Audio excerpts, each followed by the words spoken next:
You are about to meet a 21-year-old that went from working a 9 to 5 with absolutely zero flexibility and a rather toxic culture to making over $6,000 a month in his first month online, completely remote. Like, wow, I actually quit my job and I'm actually like I'm done with it. Yeah, dude, this is what I imagined, this is what I worked for, so it felt great. So inside this video, we are going to cover number one, how Edgar switched from his full-time job to a remote sales job and started making $6,000 a month in his very first month. Number two, the best places that Edgar went to find his remote sales job, and these are places that actually pay well. And then number three, the fastest way to go from broke and stuck to making $6,000 a month as a remote sales rep. But real quick, if you just want to skip the line and get placed as a remote sales rep in the fastest way possible, then click the first link down below. Without further ado, let's get into the interview. Rewind the clocks with us and just give us some insight on like where were you at in your life when you sort of landed on YouTube, like my page, and remote closing, like what was actually going on? Yeah, so really I was just working my car sales job. I was there for a while, and remote sales is one of those things that have like you just know about, you know about e-com, you hear about this, you hear about the affiliate, whatever it is, and it's just kind of been in the background. I've always known about it, but I was like, just kind of curious. And then months go by, I'm in my job and I'm like, okay, I see it again and I start watching videos. Actually come across Ethan and just overall the way that everything is like displayed, it just seemed a lot more realistic to me. And that's when I just, I reached out to Ethan and, I spoke with someone on this team and then I joined the community from there. When you hopped on, what was your sort of goal? What was your ambition? What was your really like your big motivation? Yeah, I guess motivation, like more shorter term, was just to get out of my job, just do something that I'd be able to just like be a little bit more scheduled in my own like hours, and just that freedom, right? So with that, man, it was really that, and then talking with Matt actually, it was awesome. He did like a really good triage and pretty much painted like the heaven island for me, my long-term goals. And it was like, yeah, okay. And that's where I like started connecting the two and was like, I can see this being, my pathway to the longer term goals to be making the 10 grand a month or, provide for the things that I wanted to do. So yeah, that was like the overall kind of situation for me. Take me through like the first month because I think like the first month usually people are focused on like mocks, on going through Mhm. the training material and like the skill set learning phase. So your first 30 days, what did you actually do? How did you divide your time? Yeah, so again, the full-time job that I had at the time, it was within the first couple days. I just went in, I locked myself in and I just went through all the material, all the videos, rewatching, just going through all of that content. And then I just started branching out, you start reaching out to members like, hey, who wants to mock? Let's start scheduling mocks, set up a Calendly if you don't already. And then that full month, I was just focused. Um, I don't know, within a month's time frame, I probably did about 25 or so mocks. And I just spent the time to continuing practicing. It was mock call and reviewing it, learning how you can be better, taking with the coaching calls, and eventually it just comes to a point where you feel a lot more like dialed in. You've actually like grown and gotten better at it. And that was like my whole focus within the first 30 days. And what do you feel like was your biggest kind of point of growth? Like when did, if at any time, do you feel like things really ramped up or changed for you? Or what was a game changer? Hmm. Man, I think it all just gradually like atomic habits, you're not going to see anything right away or like a huge influx and improvement. It's just a matter of gradually building up and doing those things every single day where there's a point where you start hopping on these mock calls and you start feeling like so much more confident and you know the flow. you know the questions, you know the offer, and it's like at that point you bring them to the coaching calls, and it's just like, yeah, wow, like you've gotten a lot better. I think you're getting a lot closer to just, being really set on the triage call. So Mm. Was there anything in the triage calls that you felt like you needed to learn or overcome that got you to a point where you felt confident to start applying? it was a matter of just being able to just free flow. You have the script. You don't even need to look at it anymore. You know the flow, and it's just coming to a point where you're so comfortable with it that you can just talk with the prospect so comfortably in a present moment, truly listen to what it is that they're telling you, and then you can like guide and paint out to in such a way where you fulfill the whole goal of the mock call, of the triage call. Mm. So that was really it, just getting really comfortable with it. Yeah, I love that, dude. I love that because I think that's like what a lot of guys struggle with is just following that script to a T, like very, very specific. Did you study the script a lot, and then did you like take your script onto every mock, or did you just do the first couple ones and then just free flow the rest, or kind of what was your process with that? Yeah, so for a little second, probably the first week, maybe the first 10 mocks or so, I would just take it with a script and I would just follow it and just kind of go through the process. And then I actually kind of stopped doing the script, and I noticed like, okay, I get a little lost. So I brought it back, got really comfortable with it again, and then it came to a point where it was really just a matter of, just knowing, just getting to the point where the questions that you already are used to asking, those are like embedded into your head, the actual frame and the flow is, and then yeah, so it was probably at the 15, 20-ish mock point where I was like, no more script and just kind of free flowing from there. Did you mix up the offers at all, like doing triaging for like Clash of Closers and then fitness, relationships, or was it always the same thing? Yeah, so I broke it out into, it's like probably out of my 35, I did three different offers. I did Clash of Closers, I did fitness, and then the last one there was relationship or like dating. And I kind of jumped back and forth, and I found that was like really helpful was not to, because I was doing it at first, I was jumping from kind of like role to role, say fitness to Clash of Closers. But what was really helpful was getting really comfortable with one so you can just understand it a lot better. And then you can start kind of going into trying something else. Just because you have a much better understanding versus trying to mix it all together. And there's different questions for different offers, and so it gets a little confusing. Got it.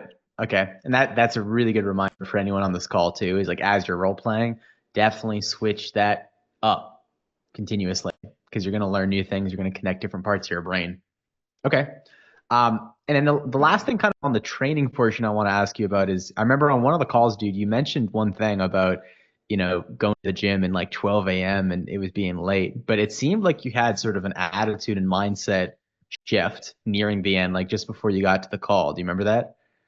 Yeah, Do you want yeah, to yeah. talk a little bit about like just the mindset you kind of adopted? Because I really it might sound cheesy, but I do feel like this is a trait or an attitude among the successful people in this program. I will say it's a trait that I started to develop and actually like picking up more because it's not only going to just help you become successful and just getting into this, but it's like when you actually are doing the work and you're actually on the off or just in sales in general, it's it is literally the path to being really good at sales and just improving to your best potential. So slowly, just throughout the trainings and just throughout the whole program, I started to just realize that more and more. And then that's when it just became to a point where like I just started having a higher say do ratio. If I told myself I'm going to do something, or if I aligned myself with, hey, I'm going to read this book in this amount of time. And then you even break it down to how many pages per day. And it's like you do it. And it just builds you so much more like confidence as well. And that's where it just brings you to just every other aspect of your life is going to be improved and you're going to just feel more like focused and you're actually getting closer to your goal in that way. Dude, that's such a high value trait to have, is just having integrity with your word, not only for the people in your life, but for yourself, you know, 100%. Yeah. and so, because I remember sort of middle of your journey, you were talking about how like you had to go to your sales job, your car sales job, and you like were Mhm. showing up late. You didn't really want to do it. You're like, ah, I probably shouldn't be doing this. Did you ever reconcile with that? Like, did you ever like just say like, okay, I'm gonna be late, but that's fine, or did you just say like, fuck it, I'm just gonna show up on time every day, or like, how did you end up reconciling with that? So I just kept dragging my feet within the actual job, but that was okay with me because in my mind, it was like, okay, I'm finishing up the mock before work. That's why I'm late. That's fine. I'm gonna focus more time, even while I was at work. I was on some of the calls or I was just watching some of the content, just had the AirPod in my ear. And I already knew this was something I wanted to transition completely out of. So I was totally fine with doing doing worse in the job, but getting better at remote sales. So that's kind of like where everything led into. And so now, Hmm. yeah, I'm no longer work there and everything is just remote sales for me. Yeah, did you put in your termination notice? Yeah, so it was a very abrupt, quick little just generally in sales, at least like in the dealership world, there's no like 2 weeks. It's more of just like, hey, I'm done. You shake hands and you just go separate ways. Okay. So So yeah, that was last week for me. I hopped in, I thanked everyone, and I just shook hands. how'd that feel? It felt it felt like so real. It was just like, dude, this is what I worked for. Like just going back to like my when I was kind of jotting stuff down in my journal, it's just like I'm gonna just feel that moment forward, like, wow, I actually quit my job and I'm actually like, I'm done with it. And so just bringing it back, in real time when it happened, it was just like, yeah, dude, this is what I imagined, this is what I worked for. So it felt great. We're back. Yeah, I think there could have been a little issue on my end or yours, but that's all great, dude. I think like guys, don't over or don't underestimate the attitude of like the power of the of mindset and just skill set in the training. Like 90% of the questions I get sometimes are just like how to get a job, how to find a job. Well, there's a reason why when these companies get applications, 80 to 90% of them are just thrown right in the trash because it's like super underqualified people with the wrong attitudes and mindset and they just don't know what the hell they're doing. Right. And that's why we spend like the majority of our time focusing on the principles rather than the tactics. Because over time, tactics are going to change. How you find a job is going to change. But what isn't going to change is like the principles and the man or woman that you have to become in order to get this job. So cool. Okay, so that's like phase one, section one, attitudes, mindsets, and training that you did. Can you take me and walk me through then at that moment when you were approved and were ready to go into the pipeline and start applying for jobs? How many mock calls had you done by that point? Right at like the 35 mark. Okay, 35 mark. And then can you just walk us through, I guess, what that process looked like for you. Like, I guess, how many places did you apply to? How many interviews did you end up having? How many offers did you get? Like, kind of that whole shablamo. Yeah, so actually going back to my sourcing sheet, let me see here. It wasn't very many. It was a matter of probably less than 10. I think the best goal and like place to be more efficient with it and you want to put your focus on would actually be the pipelines in like net revenue because what's really awesome about the pipelines in general is that these guys, there's companies that pretty much scale or just connect sales reps with businesses, and they'll have like a dozen or 2 dozen businesses that they're already working with, and they just need to find good sales reps. So it's a matter of just showing like your dedication and just like your skills to these pipelines, and they're just like, okay, yeah, like you should be good, man.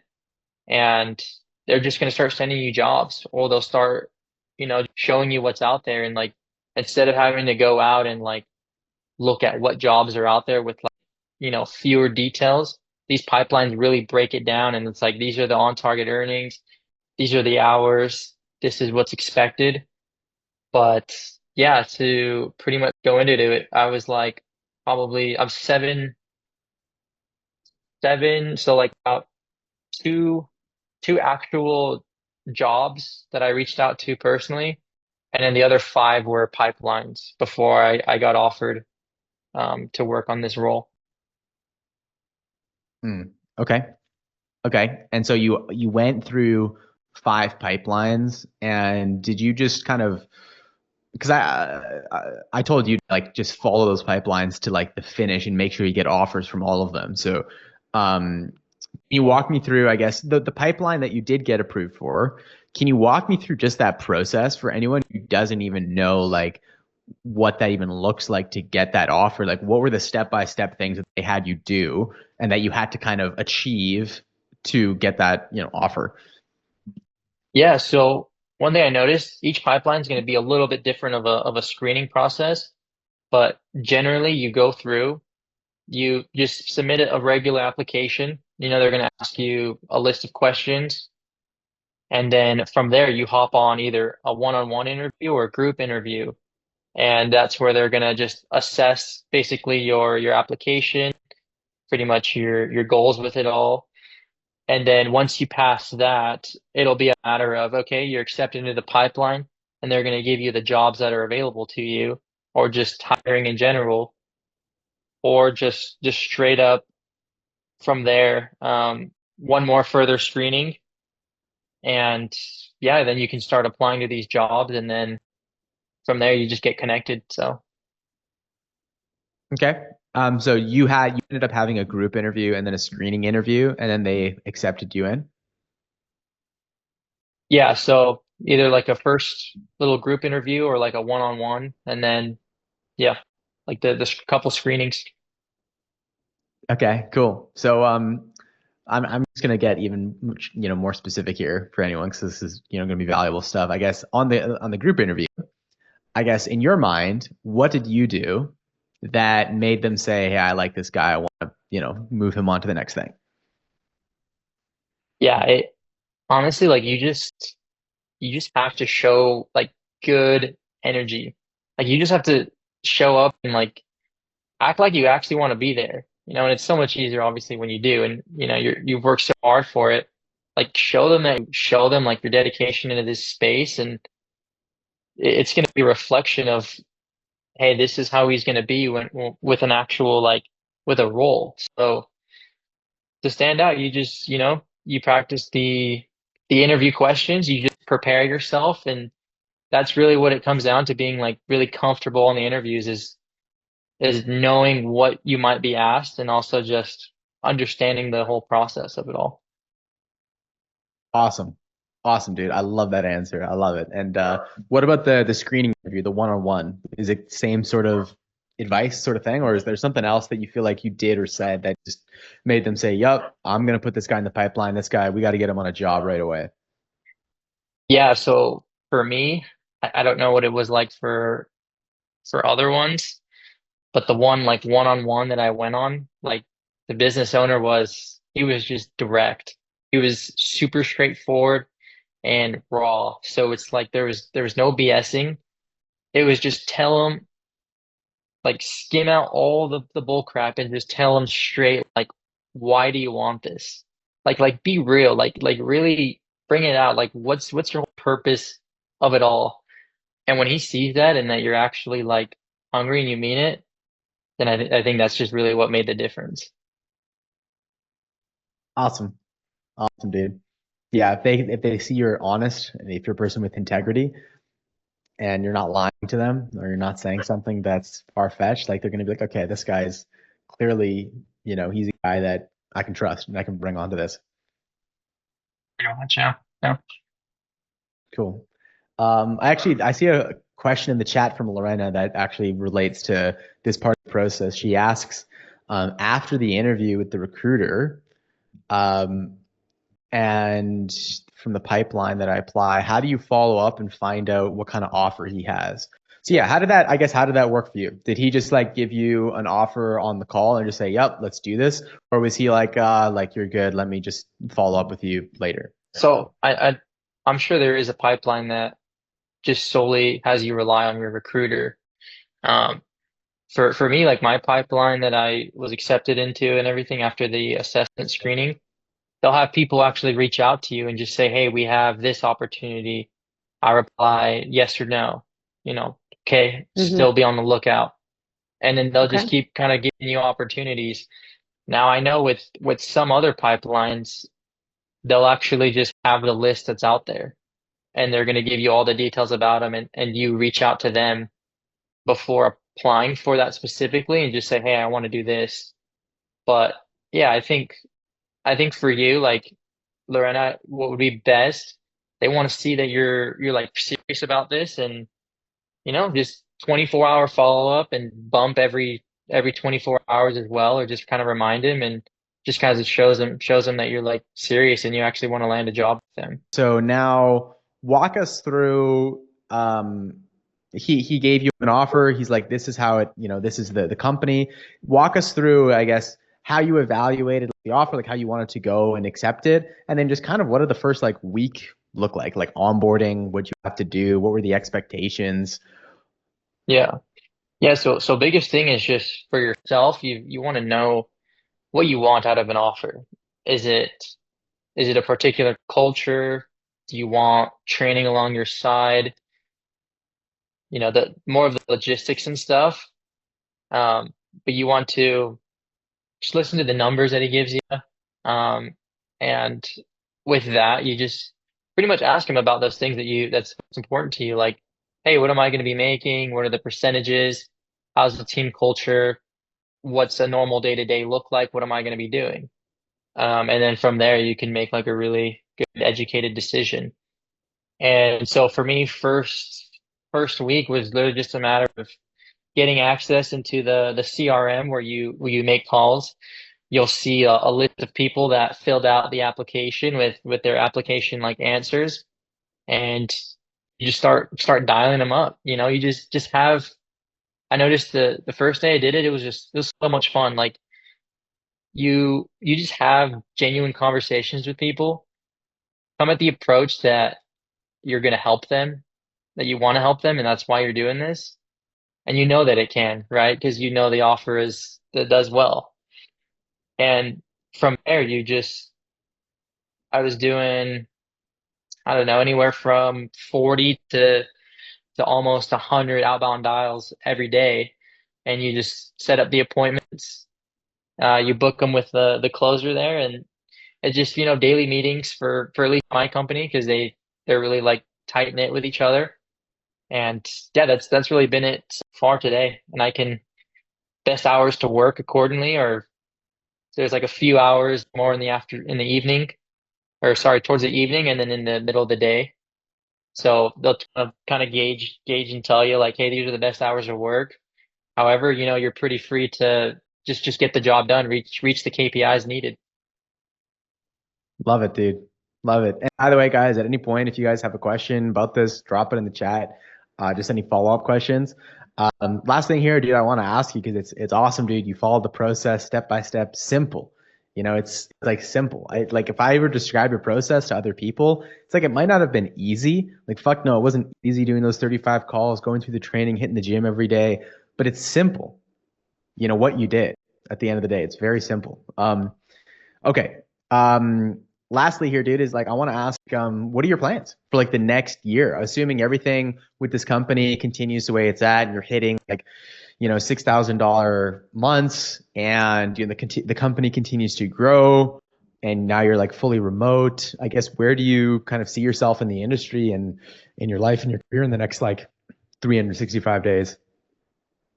Yeah. So just continuous improvement. You don't want to be a setter forever. I at least want to start within, the next month and a half to 2.5 months. I want to get into a closing position. So just growing within the company into exactly that, and just get really, really dialed with the structure and schedule with your new remote job that is, and then just to, land those positions, get really good closing, and then there's, management positions afterwards. So that's like the ideal, that's the goal here. Killer, killer. Awesome, man. Awesome. Well, dude, I appreciate you. Appreciate the time you've taken on this call, kind of giving everyone value here and tips to learn from. Is there anything else that like I haven't asked you that you wanna say that we haven't covered?